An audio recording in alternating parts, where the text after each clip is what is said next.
Galnet News Digest, 13th of August 3310. We read the news so you don't have to. In this week's news, we have a look at a recently leaked picture of a forthcoming ship. We examine why Pranav Antal's bid to outsmart the Sirius Corporation seems doomed to failure. But first, it's time to earn your rewards, as a defenceless Titan Thor nears destruction.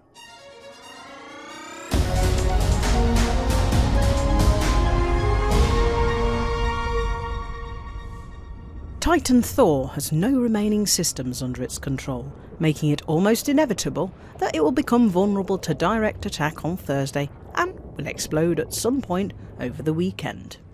There are now two ways to earn rewards. If you help take back any of the Thargoid-controlled systems, you will earn a random selection of engineering materials on the following Thursday.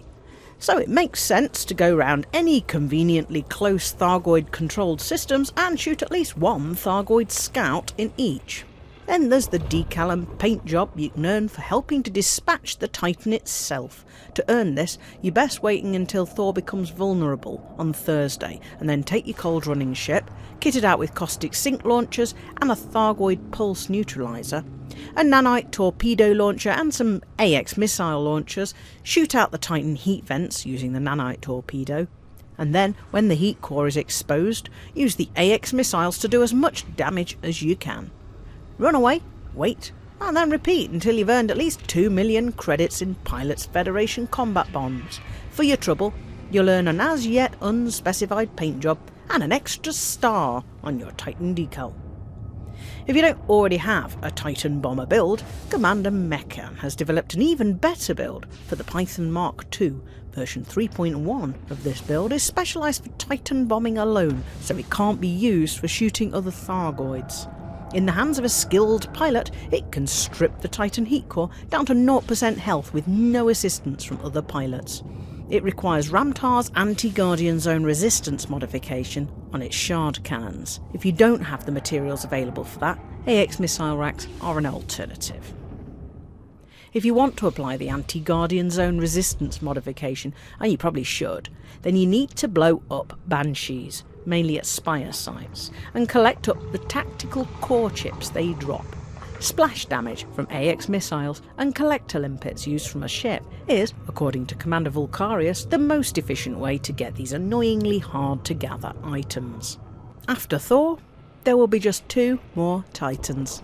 If we proceed at the pace we are, then they're very likely to be eliminated completely, well before the end of the year. Once they're gone, they're unlikely to be seen ever again, so make sure you're part of history before it's too late.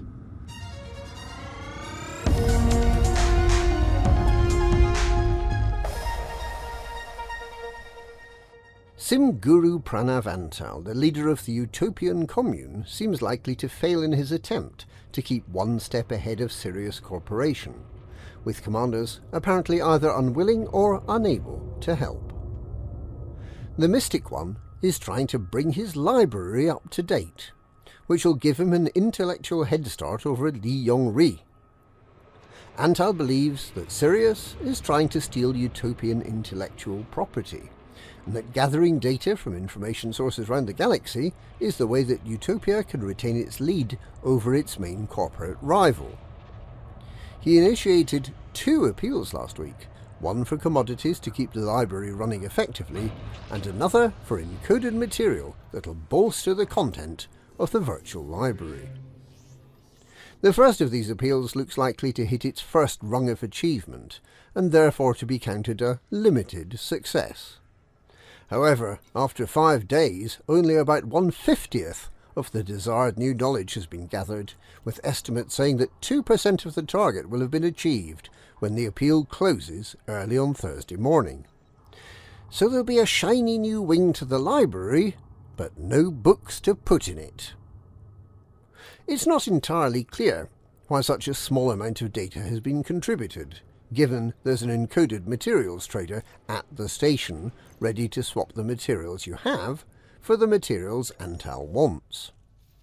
It may be that despite the dramatic increase in the supply of manufactured materials last week, Many of the traditional ways of gathering encoded materials, such as encoded signal sources, are no more bountiful than they ever were. Dav's hope seems entirely unaffected by the alleged changes. Encoded materials therefore remain in relatively short supply.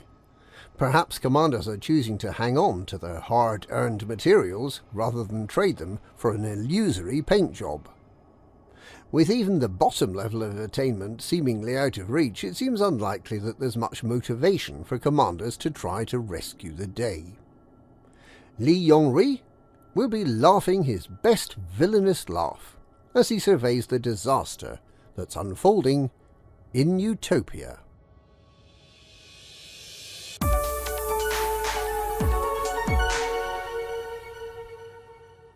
A fleeting glimpse of a new ship has been leaked. With no provenance, it's hard to be sure what it shows, but the thrusters on that thing are huge.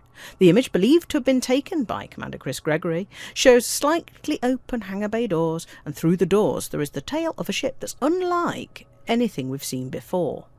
Workmen are using arc welders on this presumably unfinished prototype, which has two thrusters set vertically, another thruster in between, but either protruding further or slightly offset to the left. Two further thrusters are visible left and right, but the asymmetric positions show we may be just looking at one side of a much larger ship, with the centre line off to the right, behind the Hangar 07 sign.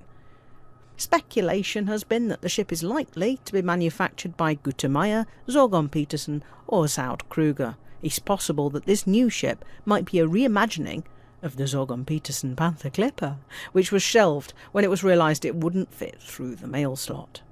Given its size, it's unlikely to be suitable for exploration, so it might be another large hauler or a large combat vessel, or possibly built for something new. Those looking for clues have noted that Hangar number 7 is normally a medium pad, and the character in the foreground appears to be wearing an Artemis suit, so nothing can be ruled out at this stage.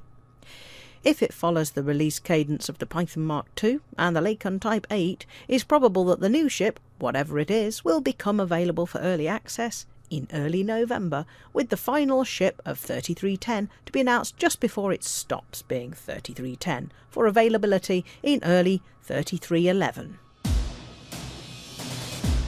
And that's this week's Galnet News. Galnet News, we read the news so you don't have to.